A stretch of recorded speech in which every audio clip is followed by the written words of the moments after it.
খুব সহজেই আপনি বাড়িতে বানিয়ে ফেলতে পারেন এইভাবে দই চিকেন।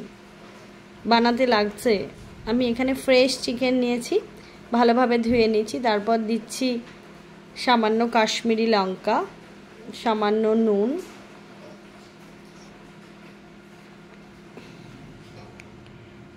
লঙ্কা বাটা, আদা রসুন বাটা। এখানে কিন্তু আমি বেশি আদার ব্যবহার একদমই করিনি। দিয়ে দিচ্ছি ফেটিয়ে রাখা 100 গ্রাম মতো টক দই আর সামান্য গরম মশলা,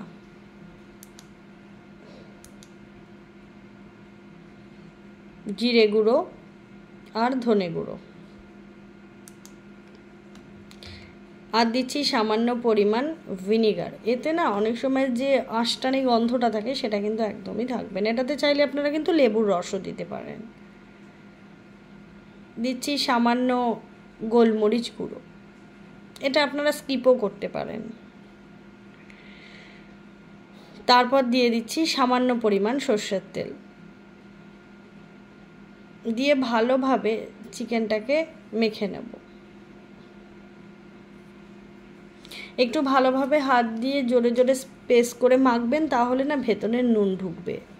এরপর এটাকে রেখে দিয়েছি 1 ঘন্টা মতন। তারপর কড়াইতে তেল দিয়ে নিয়েছি, তেলটা গরম হলে দিয়ে দিয়েছি একটা তেজপাতা আর গোটা গরম মশলা, দিয়ে ভালোভাবে এগুলোকে ভেজে নেব। তারপর আগে থেকে কেটে চপড করে রাখা পেঁয়াজ দিয়ে ভালোভাবে ভাজছি। ভাজা যেই হয়ে গেছে তারপরে দিয়ে দিচ্ছি সামান্য পরিমাণ টমেটো, দিয়ে ভালোভাবে ভেজে নেব। একটু ভালোভাবে ধৈর্য ধরে ভাজবেন। এবার আমি দিয়ে দিচ্ছি সামান্য হলুদ, সামান্য কাশ্মীরি লঙ্কা, আর দিচ্ছি সামান্য নুন, ধনে গুঁড়ো,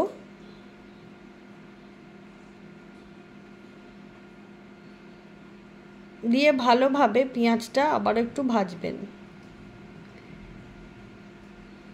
যখন পেঁয়াজটা ভাজার পর এই স্টেজে চলে আসবে দেখুন, তারপরে দিয়ে দেবেন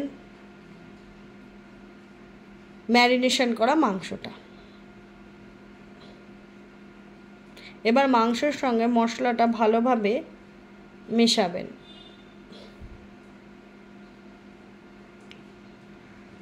যতটা মেশাবেন ততটা কিন্তু মশলাগুলো মাংসের গায়ে ভালোভাবে লাগবে। ভিডিওটা ভালো লাগলে लाइक शेयर सब्सक्राइब कमेंट করে একটু পাশে থাকবেন। आप लोगों का मेरा वीडियो अच्छे लगे तो लाइक शेयर सब्सक्राइब करना मत भूलना। এরপর দিলাম পরিমাণ মতন জল। যদি নতুন কোনো রেসিপি দেখতে চান অবশ্যই কমেন্ট করবেন, আমি সেই রেসিপি নিয়ে আপনাদের সামনে হাজির হব। এই রেসিপিটি কিন্তু পুজো স্পেশাল, নবমীতে অবশ্যই এইভাবে বানিয়ে আপনিও খেতে পারেন দই চিকেন। একদম তৈরি হয়ে গেছে, মাংসও ভীষণ ভালো সেদ্ধ হয়ে গেছে। এবার দেখুন আমি খুলে দেখাচ্ছি ফাইনালটা। এই দেখুন এরকম হয়েছে দই চিকেন। যদি আপনি হলুদ কম দেন তাহলে কালারটা সাদা আসবে।